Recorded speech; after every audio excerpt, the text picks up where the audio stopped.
ရောက်ရှိနေရတော့ဒါမန်လေးမြို့ပေါ်ရောက်ရှိနေဖြစ်ပါတယ်ရှေ့ရက်ကရောင်းဝယ်ဖြစ်ထားတဲ့မြေကွက်လေးတစ်ကွက်ပေါ့ပြုံးလွေအောင်ချမ်းသာမြေကွက်လေးတစ်ကွက်ကိုကျွန်တော်ရောင်းဝယ်ဆရာကြီးချပေးနေထားပေးဖို့အတွက်ရောက်ရှိနေဖြစ်တယ်ဒီနေရာမှာကျွန်တော်မိတ်ဆွေတွေအခုရက်ထဲမှာကျွန်တော်ကိုတော်တော်များများအမေးတစ်ခုတက်လာရှိတာကွက်ကြံပေါ့ကွက်ကြံဆိုတာကျွန်တော်ရှားတယ်အခုချိန်မှာတော်တော်များများမေးကြတယ်ကျွန်တော်ကိုယ်တိုင်လည်းလိုက်ရှာနေအဲ့ဒီထဲမှာရှာပပမြေစင်းစင်ရွာမြေအစ်စ်ထွက်တယ်ပြီးတော့ခြံနဲ့ကျဲရမယ်နောက်ပြီးတော့အောက်တိုင်းပက်လက်တွေလည်းခတ်မယ်နောက်ပြီးတော့ဒီမန်လေးပြုံးလမ်းမနေနေရမယ်အနီးစကန်မှာဆိုရင်3000ဝန်းကျင်ရဖို့ရတကယ်မလွယ်ဘူးဒီနေရာမှာကျွန်တော်က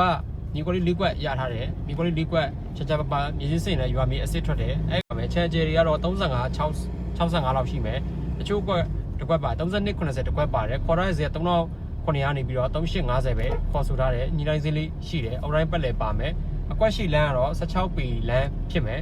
အဲ့မြေကွက်လေးတွေရှာပပရှိအောင်မယ်စိတ်ဝင်စားတဲ့မိတ်ဆွေများကကျွန်တော်ရဲ့ဖုန်းကိုဆက်ပေးပါကျွန်တော်ရဲ့ဖုန်းက3994 9414 9448ဖြစ်ပါတယ်အားလုံးကျေးဇူးပါ